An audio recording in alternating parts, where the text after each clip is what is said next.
Hi, welcome to our channel where we share the most intriguing stories.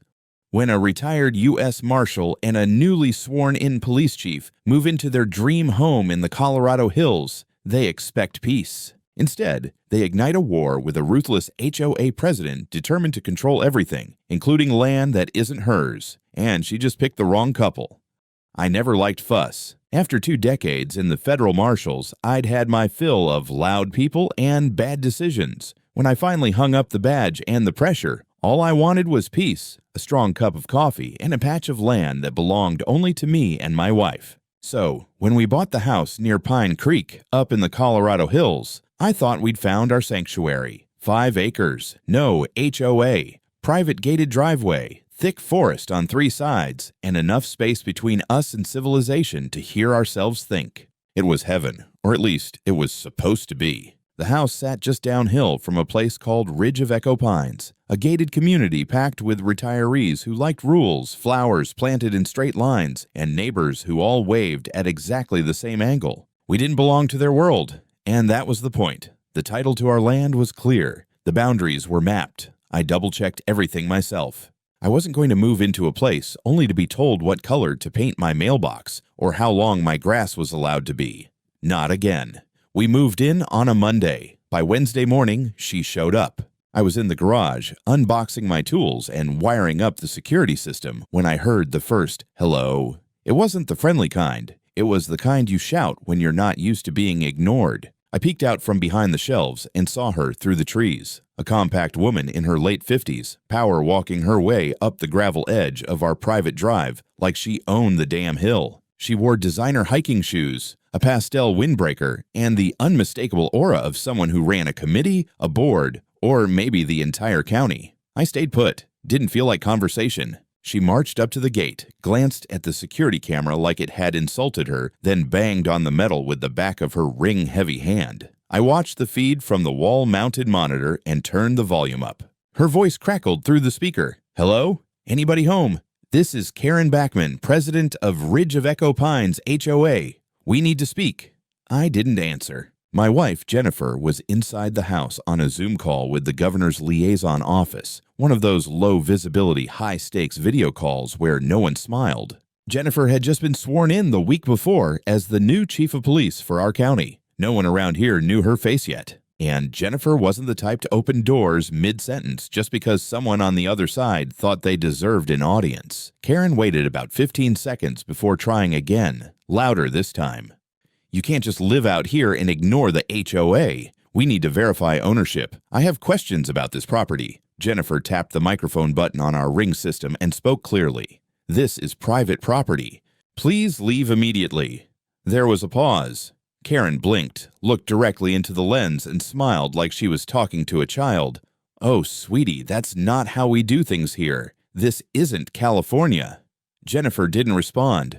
Karen stood there waiting, tapping her foot like the camera owed her an apology. After a full minute, she turned sharply and stomped down the driveway, muttering something about attitude and mental stability. I watched her disappear back toward the paved path that connected to her HOA. I figured that would be the end of it. Just a bored retiree with a clipboard complex. Harmless. I was wrong. Exactly 6 minutes later, a sheriff's SUV pulled up to the base of our driveway. I stood in the garage doorway as 2 deputies climbed out, one checking a notepad, the other scanning the property. I walked out to meet them, calm, hands visible. Old habit. The younger one nodded. "Sir, we received a welfare call. A woman reported that a resident here may be experiencing a psychological episode, said she was unresponsive, behaving erratically, possibly dangerous." I raised an eyebrow. "You mean my wife, Jennifer?" "Yes, sir." "Do you mind if we speak to her?" I gestured toward the front porch. Jennifer had just stepped outside, her badge still clipped to her belt, tablet in hand. She looked at the officers and didn't even flinch. "Jennifer Nash," she said evenly. "Chief of Police for Pine Creek County." The older deputy's expression shifted instantly. "Yes, ma'am. Sorry, we didn't realize." Jennifer held up a hand. "You responded appropriately, but I want that call logged as a false report. This is the first and only warning." The younger officer looked visibly uncomfortable. The older one simply nodded. "We'll handle it, ma'am. Have a good day."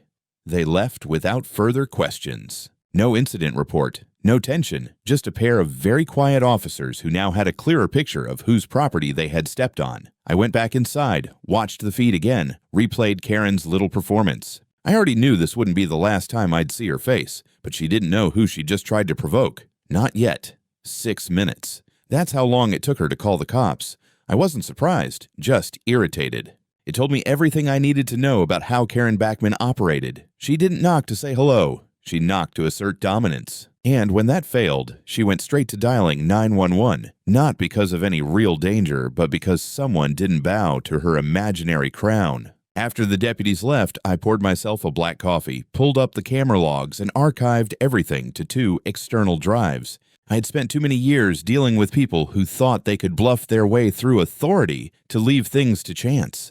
Every frame, every second of Karen's little HOA hissy fit was preserved and backed up. Call it a reflex. Jennifer, meanwhile, went back to her call like nothing happened. That's the thing about her, unshakable. She didn't even comment on Karen until dinner. We were grilling steaks on the back patio when she finally said, "She'll be back." I just nodded. She was. The next morning, I found a sign hammered into the gravel where our driveway met the main road. Red paint on a white background, hand-lettered but meticulously stenciled. Access restricted. Ridge of Echo Pines residents only. I stood there with my coffee, reading it like it was some kind of bad joke. It had a fake HOA emblem on the bottom right, complete with a little pine tree and a copyright symbol. Cute. I didn't touch it. I just walked back inside and printed out a copy of our deed, the county map, and the registered plat that clearly showed our driveway was on private land, never part of the HOA's jurisdiction. I mailed one copy to the sheriff's office with a note about continued nuisance activity and uploaded a scanned version to my HOA nonsense folder. That folder was growing fast. By the end of the week, Karen had gone from sign planning to full-blown neighborhood gossip warfare. One of our neighbors, a veterinarian named Lexi, texted me a screenshot of a post from the HOA's internal app. It was Karen, of course. Just a heads up, the couple who moved into the old Whitmore property have refused to identify themselves. I personally witnessed erratic behavior and verbal aggression. If you see anything suspicious, report it immediately. Better safe than sorry. Jennifer read it over my shoulder and snorted. Verbal aggression. I didn't even raise my voice. She's laying groundwork, I muttered, trying to justify escalation. And escalate she did. Within days, we were hit with 3 anonymous complaints submitted to county departments, all signed Concerned Neighbor. One to Environmental Health, claiming we were illegally dumping waste near the tree line. One to Building and Code Enforcement, reporting unapproved alterations to the driveway. We hadn't touched the driveway. And one to the Water Utility Board, alleging we had tampered with the water meter. All 3 were followed up on. Inspectors came out, asked questions, looked mildly embarrassed. I gave them coffee, showed them paperwork, and walked them through the non-issues. They left satisfied, but that wasn't the point. The point was to waste our time and force us to react. And it was working. Until it wasn't, because then came the string of 911 calls. The first one claimed there were gunshots coming from our property. The dispatcher sent out a patrol.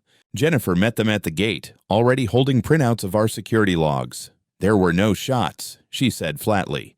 We have thermal, acoustic, and visual coverage, not a single anomaly. The officers didn't even get out of the car. The second call came 2 days later. Loud party, possible underage drinking. We were asleep.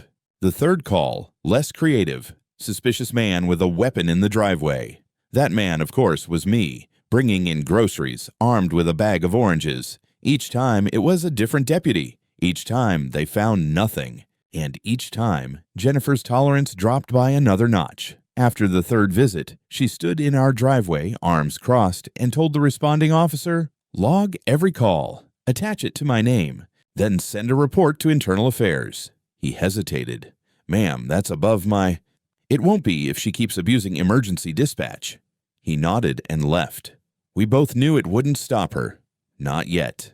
I stayed up that night, going through camera logs. I pulled license plate captures, tagged motion alerts, audio flags. I dug through public court records on my laptop and started compiling a list of residents from Ridge of Echo Pines. I wanted to know who had received complaints from the HOA in the last 12 months. The database was public. Karen had left a trail wider than her spray-tanned shoulders. I didn't know exactly what I was going to do with all of it yet. But I knew one thing. I wasn't going to let this woman turn our home into a battleground without firing back. And unlike her, I knew how to aim. The folder was now 342 megabytes. That's how I kept track. Not by the number of incidents or how many times Karen's shrill voice rang through our driveway speakers, but by how much disk space her idiocy was taking up. Every video clip, every audio log, every screenshot from the HOA app, every PDF of bogus county complaints, all categorized, time-stamped, mirrored to a backup server, and encrypted. If this ever went to court, the judge wouldn't get a summary. They'd get a digital crime scene. Jennifer and I weren't paranoid people. Cautious, yes. Methodical, absolutely. But Karen had crossed the line from nuisance to harassment. And the one thing I learned in 20 years of tracking fugitives, paper trails burn slowly, but they always burn hot. It was the morning after the third false 911 call, groceries, and the supposed man with a weapon, that Jennifer received an internal ping from dispatch. Not an official notice, just a heads up from someone she trusted. Same voice, different name. The message said, caller ID, masked, claimed to be a concerned hiker. This time, the accusation was absurd, even by HOA fantasy standards. Construction noises at night. Possible human trafficking operation. I nearly choked on my coffee. Jennifer, less amused, said, she's testing limits. Trying to get someone higher involved. Eventually, someone will take the bait. That's when I made the call, not to the police, but to the county office of the Inspector General. I asked for the official process to submit a harassment file related to abuse of emergency services with supporting evidence. The woman on the phone sounded surprised but attentive. I'm not filing a complaint yet, I said. I'm just letting you know what's coming. Then I contacted a contact of mine in the governor's office, retired deputy marshal now working as a liaison in community policy. I didn't ask him to intervene. I just asked him for a name, someone who'd pay attention when HOA power structures started acting like rogue precincts. He gave me 2.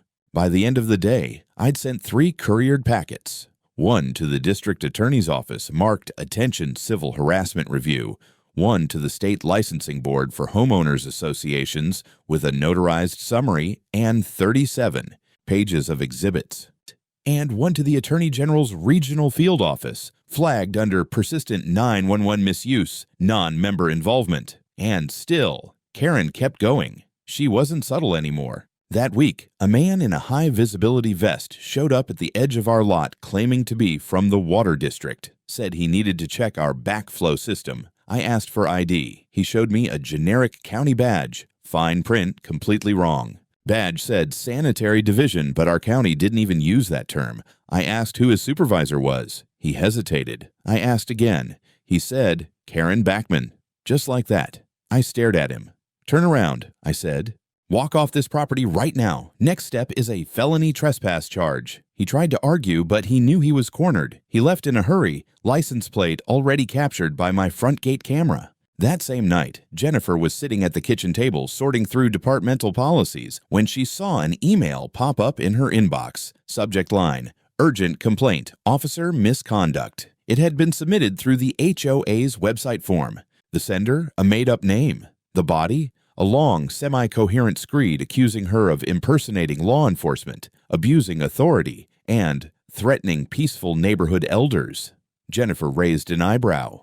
I can't decide if she's more desperate or more stupid. I checked the metadata on the form submission through the HOA's website. It had come from Karen's IP address, unmasked by a simple trace. She hadn't even used a VPN. We sat in silence for a minute. Then Jennifer said, I'm going to the HOA meeting. I looked at her. You sure you want to step into that cage? I'm not stepping in. I'm going to document it, quietly, as a civilian. It's time to see what this HOA is really made of. I didn't argue. She had the authority, and more importantly, she had the restraint to walk in without starting a war. I spent the next morning preparing a small dossier for her. Nothing that could be considered intimidation, just facts. A printed copy of the plat map, a breakdown of the jurisdiction lines, a list of HOA complaints filed by Karen in the past 6 months, gathered from public records, just in case someone on that board wanted to pretend they didn't know what was going on. Before she left, she clipped her badge inside her bag and said, "I won't show this unless they force me." "They will," I said, "and when they do, don't flinch." She smiled faintly. "I never do." As she drove off toward the ridge of Echo Pines Community Center, I watched her taillights disappear through the trees. Something was about to give. I just didn't expect it to snap so soon. I waited 2 hours before the first message came in. Jennifer had promised to keep her phone on silent but vibrate. She said if anything happened, I'd be the first to know. When her name lit up my screen, I didn't even wait for the second buzz. I picked up immediately. She didn't say hello. "She's unhinged," Jennifer said quietly. She brought copies of fake bylaws to the table and tried to motion for a vote to retroactively include our property into the HOA jurisdiction. I blinked, standing still in the middle of my workshop. Did anyone support it? One guy. Rest abstained. She screamed at them for being cowards, then said I was an armed outsider sent to destabilize the community. I stared at the wall for a second, mouth dry. "And you said—" "Nothing." I smiled. "She doesn't know who I am. Yet." I smiled back at nothing. "Keep it that way. For now." But the restraint wouldn't last much longer. The next day, I received a notice via certified mail, hand-delivered by a man who looked like a third-string extra from a courtroom TV drama. Petition to recognize property within jurisdiction of Ridge of Echo Pines HOA. It was a printout of a forged resolution, complete with a fake community vote attached, 11 signatures. I cross-referenced the names in under 15 minutes. 7 were residents who'd already moved out months ago. 2 didn't exist. It was a paper scam. Sloppy, but dangerous if ignored. Jennifer called it what it was, a hostile bureaucratic land grab. That same night, we found a second sign staked at the bottom of our drive. It read, "Unregistered property, subject to community review. Trespassers may be detained." Not reported, detained. This wasn't just HOA Karen playing pretend anymore. This was a threat. Jennifer didn't hesitate. She documented the sign, took soil samples from where the stake had been driven in, then pulled footage from our front camera. Karen had walked down with a hammer and stake at 2:13 a.m., wearing gloves, covered head to toe like she was trying not to be recognized. Our infrared cam caught everything, including her muttering to herself like she was building a damn fence in her mind. That same morning, Jennifer called a contact at the state's attorney's office. She didn't file a complaint, not yet, but she submitted a formal inquiry into patterns of intimidation from Ridge of Echo Pines HOA toward non-members. She included the footage, the forged petition, and the sign's language. By the time lunch rolled around, we had a response from the Office of Emergency Dispatch. They'd reviewed 6 separate 911 calls, each traced back to different concerned citizens with different names. All used burner numbers, all connected to the same IP address, the guest Wi-Fi network of the Ridge HOA clubhouse. I stared at the report in silence. "She's using the HOA's internet to file anonymous emergency reports," Jennifer said. "That's official misuse of community infrastructure. If she has board access, she's also exploiting association funds to do it." I felt my jaw tighten. "Can we get that audited?" "We already are," she said. County Treasury's Consumer Advocacy Unit called me this morning. Someone forwarded them our submission. The walls were closing in. And Karen must have known it, because what she did next wasn't subtle. That Friday, a contractor truck showed up at the edge of our property. The driver claimed he was scheduled to survey the land for road expansion. He had a clipboard and a high-vis vest, but no permits, no ID. When I asked who ordered the job, he said, "The community." I said, "Which one?" He paused. "Echo Pines." I asked him to wait by the fence and walked back to the house. Jennifer watched the feed in silence, then grabbed her belt and badge. She walked out, calm as ever, introduced herself, and asked for credentials. The man laughed. "Big mistake." Jennifer's tone didn't change. "Sir, you have 15 seconds to identify yourself and provide paperwork authorizing you to be on this property. Or I will treat this as an active trespass and possible attempted fraud." He tried to argue. Jennifer reached for her radio. That's when he panicked. He peeled out so fast he scraped the side of our fence with his bumper. The plate was cleanly caught on both cams. We filed it as attempted impersonation of a public official and submitted the footage. That night, while reviewing our logs, we caught something else, small but telling. A subtle shadow passed by the side of the house. Motion sensor picked it up at 3:21 a.m. 30 seconds later, the camera on our east side caught a figure retreating into the woods. Black jacket, small flashlight, paper in hand. I zoomed in on the freeze frame. Karen, walking off into the trees behind our property, trespassing. Again. This wasn't just obsession, it was unraveling. I turned to Jennifer. We're past warnings. She didn't blink. Let's finish this. We didn't wait for the next attack. It was time to make the board bleed. Jennifer drafted a formal legal notice overnight. 47 pages compiled into a cease and desist packet addressed to the Ridge of Echo Pines Homeowners Association and its acting president, Karen Backman. It outlined every instance of trespass, harassment, defamation, forged documentation, and misuse of HOA infrastructure to target non-members. We delivered it in person. Saturday morning, Jennifer and I drove up to the community center. Not during a meeting, not during business hours, but just late enough to catch Karen doing her usual rounds, snooping through neighbors' yards and pretending she had any authority. She was on the sidewalk, clipboard in hand, pointing at someone's garden gnome when we parked. She froze when she saw us. Jennifer stepped out first, calm, not smiling. She held the packet like it weighed nothing. Karen didn't move. "This is an official cease and desist," Jennifer said, walking up to her. "You are listed individually by name. Do not attempt to destroy or conceal HOA communication logs. Digital preservation orders have been submitted." Karen opened her mouth to speak. Jennifer cut her off. "Anything you say to us will be documented. And Karen, just so you're aware, I'm still a sworn officer even if I'm off duty. You have until Monday to respond through counsel." Karen's lips trembled. "You can't threaten me on public property," she said, voice cracking. "You're right," Jennifer replied, "but you're standing on my property line right now. Look down."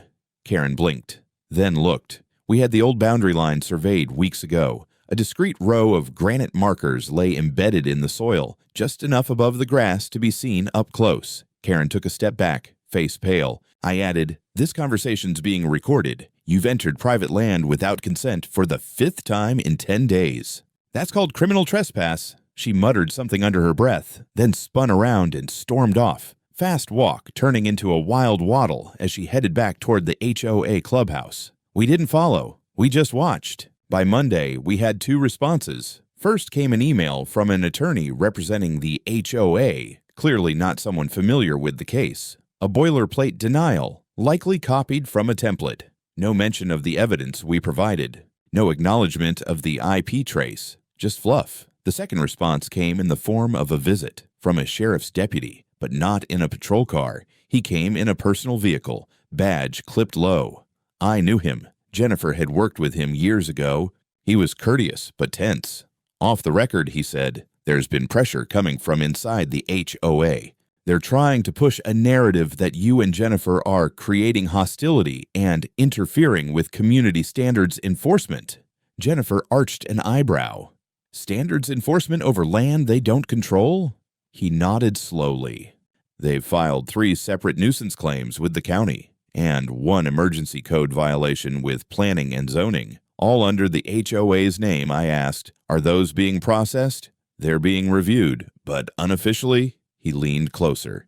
"Someone high up wants to shut this down before it becomes a scandal. One of your reports reached the state assembly. Karen poked a hornet's nest." That's when Jennifer handed him a fresh USB drive. "Everything we've logged. Video, photos, forged documents, audio recordings, trespass incidents, emergency service abuse, and copies of HOA communications hosted on their server." He took it and gave a small nod.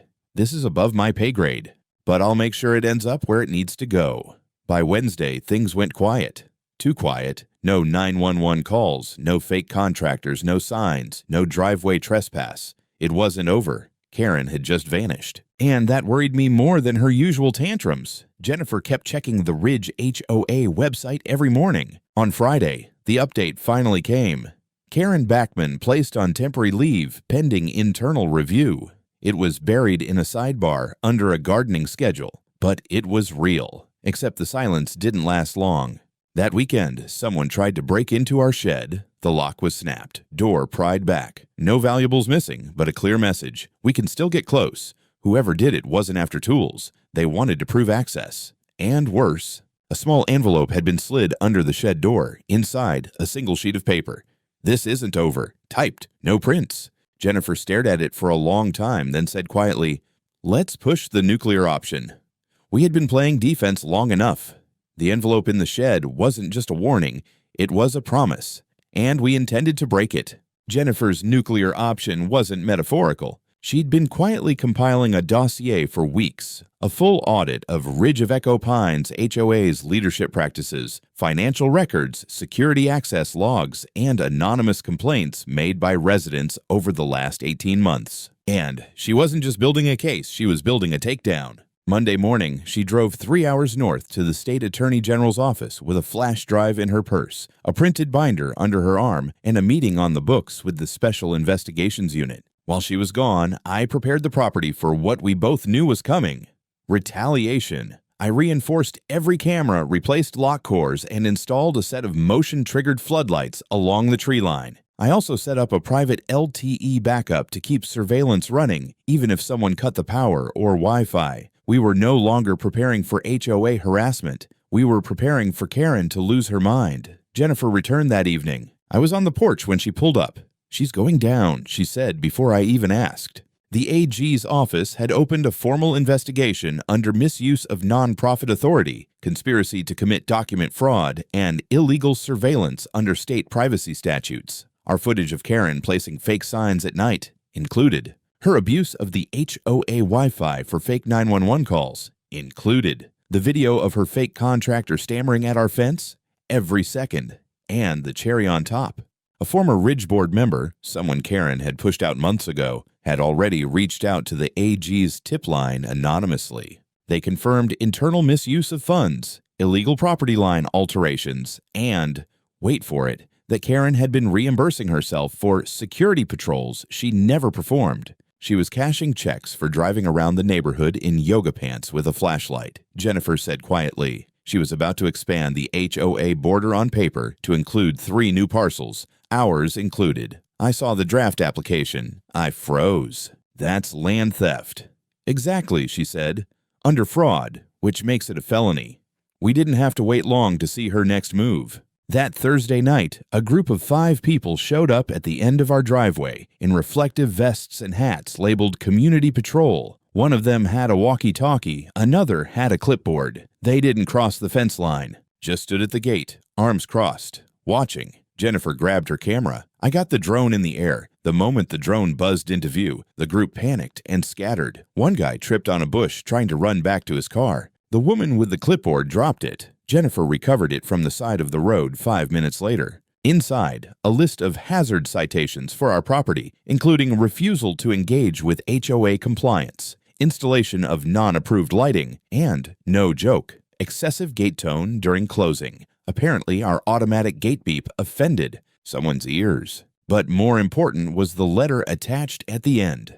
An unsigned order recommending the Ridge HOA escalate recovery efforts and initiate legal occupancy review of our land. They were literally planning to try to take possession of our property. Illegally. I looked at Jennifer. She was already dialing. The next morning, a court injunction was filed. By noon, a temporary restraining order was granted against any Ridge HOA official, including Karen, from setting foot on our land, attempting to inspect it, send personnel, or communicate further without legal counsel present. At 3:14 p.m., we watched from the porch as a deputy sheriff taped a copy of the order to the HOA clubhouse door. Karen wasn't there, but her car was. We'd find out later what she was doing. At 5:23 p.m. that day, an anonymous call was placed to code enforcement claiming our guest cabin, a small structure we used for visitors, had collapsed sewage issues and was leaking into the groundwater. 2 county agents showed up the next morning with hazmat masks and scanners. They apologized before even stepping out of the truck. "This happens more than you'd think," one of them muttered. Weaponized bureaucracy. They spent 15 minutes doing a courtesy inspection, found nothing, signed off everything as compliant. Jennifer shook their hands and handed them 2 copies of the restraining order, just in case Ridge tried again. But the final nail hadn't dropped yet. That night, I received a knock on the door at 11:41 p.m. Not a bang, not fists, just a knock. I opened the door slowly, rifle in hand. Karen stood alone on the porch, hair wild, eyes red. voice shaking. "You've ruined everything," she whispered. "You don't belong here." I didn't reply. She pulled something from her coat. A letter? A document? But Jennifer was behind me now, holding her badge, already recording. "Karen Backman," she said, "you're in violation of a restraining order. Step back off this porch and wait for law enforcement. If you move toward us, you will be detained." Karen didn't move. She just stood there, shaking. Then, slowly, she stepped down from the porch and sank to her knees in the dirt. Karen was arrested on the spot. 2 deputies arrived just 7 minutes after Jennifer's call, and they didn't ask many questions. She didn't resist. Not really. She just sat there on the edge of our walkway, arms limp, whispering something to herself as they cuffed her and read her rights. She looked smaller in that moment than I'd ever seen her. No clipboard, no shrieking, no grand performance. Just a broken woman with a single piece of paper still clutched in her hand, later identified as an unsigned claim of emergency temporary administrative custody over our land, filed by herself. She had tried to invent an authority out of thin air and serve it personally, at night, alone. The deputies didn't laugh, but I could tell they were biting back disbelief. By morning, Karen Backman's mugshot was already circulating. Jennifer and I hadn't even poured coffee before the first text came in from a former Ridge board member. "You did it." Within 24 hours, local media picked up the story. "HOA president arrested for attempted land seizure." That headline was tame compared to the truth, but it was enough to open the floodgates. Other residents of the Ridge began speaking out, some publicly, others through anonymous statements submitted to the AG's tip line. Turns out Karen had been running the HOA like a shadow regime for years, holding meetings without notice, pushing votes without quorums, rerouting fines to pet projects, and using compliance patrols to intimidate dissenters. Some homeowners had been too scared to speak, others too worn down to fight. But now, the dam had broken. And it wasn't just Karen in the spotlight anymore. By Wednesday, state investigators raided the Ridge HOA office. Boxes of documents were seized, hard drives, financial ledgers. One of the investigators called Jennifer personally to thank her for the compilation she submitted. It had given them the probable cause they needed to open the warrant.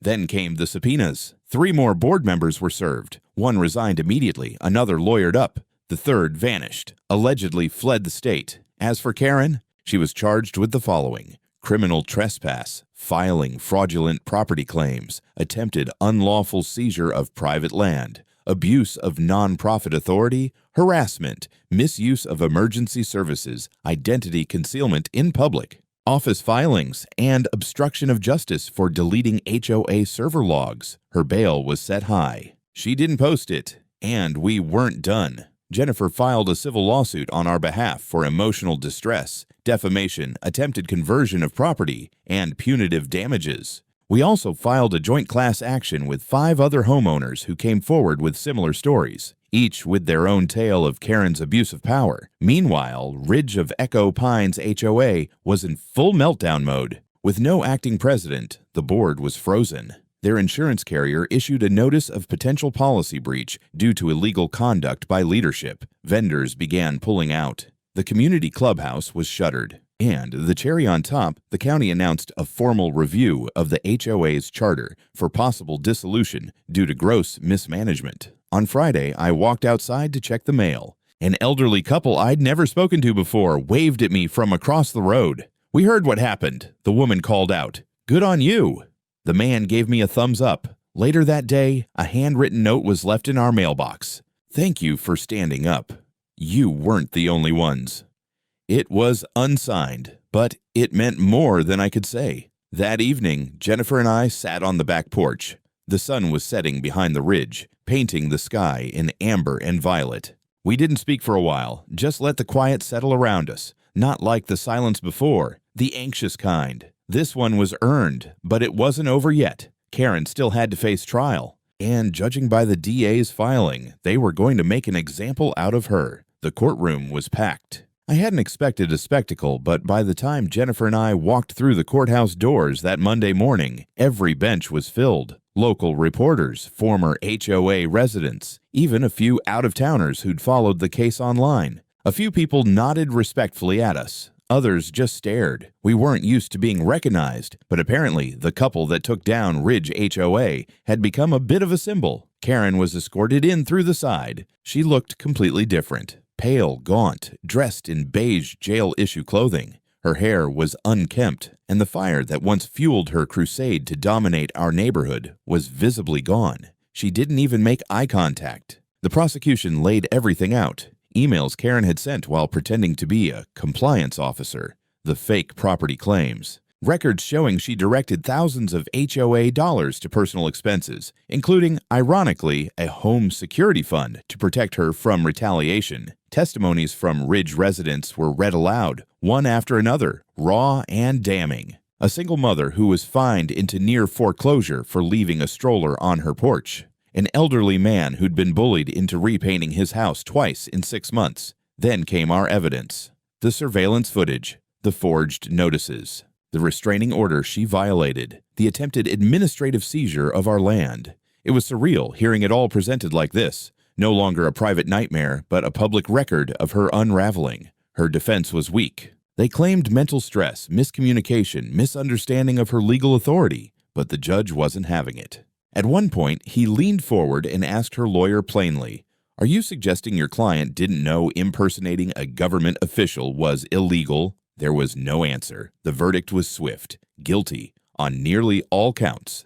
And then came the sentencing. Karen Backman was sentenced to 10 years in prison with eligibility for parole after 6, pending a psychological evaluation. She was also ordered to pay restitution to affected homeowners, including us, and barred for life from serving in any governing capacity related to housing, property management, or nonprofits. She didn't cry. She just stood there, still, silent, defeated. As she was led away, Jennifer squeezed my hand. I didn't feel triumph, just relief, closure. In the weeks that followed, the Ridge HOA officially disbanded. A vote was held, and the majority chose to dissolve the organization entirely. The land once misused as community spaces was returned to rightful property owners. Karen's home was auctioned to cover her legal fines. Ironically, the very gate she fought so hard to control was torn down by the county as part of the cleanup order. And as for us, we stayed. We rebuilt. We turned the old guest cabin into a proper studio for Jennifer's work, planted trees where Karen once posted fake notices, and extended the driveway to block any future patrols. People still stop by sometimes, not out of curiosity, but gratitude.